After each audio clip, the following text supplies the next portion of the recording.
हमारी faith statement है, रसूलों का अकीदा। अक्सर लोग पूछते ताड़ा कलमा की है, कहते हैं ना, आपसे सवाल मुश्किल से करते हैं ना, तो आप ये फेथ स्टेटमेंट है, कलमे से मरा आपकी फेथ स्टेटमेंट क्या है, आपका बिलीव क्या है। हमारा बिलीव रसूलों का अकीदा है, जो हमारी ज़बूरों की किताब में, वर्शिप सॉन्ग्स की जो किताब होती है उसमें वो दर्ज है, वहां से पढ़ा करें उसको, और बच्चों को भी याद करवाया करें। रसूलों का अकीदा आप सबको आना बहुत जरूरी है, क्योंकि ये हमारी फेथ स्टेटमेंट है। वहां पर यीशु मसीह का कंवारी से पैदा होना भी मौजूद है, यीशु मसीह का पैंतुस पिलातुस की हुकूमत में दुख उठाने का भी जिक्र है, जिसको दुनिया और कौमें डिनाई करती हैं।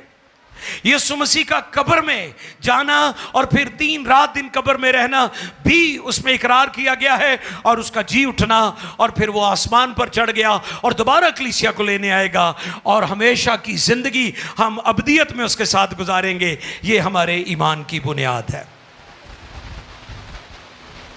और उसमें बाप और बेटे रुल कुछ का भी जिक्र है कि हम तस्लीस फिल तौहीद के मानने वाले हैं।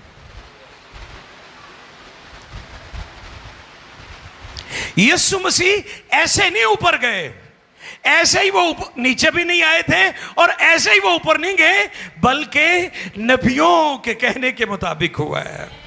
नबूवतें मौजूद थी। ज़बूर 110 पहली आयत, यहोवा ने मेरे खुदावन से कहा। हाँ, यहोवा यानी खुदा कादिर मुतलक के बाप ने मेरे खुदावन यानी यीशु मसीह से कहा, तू मेरे दाहिने हाथ, तू मेरे दाहिने हाथ बैठ बैठ, जब तक कि मैं तेरे दुश्मनों को तेरे पांव की चौकी ना कर दूं।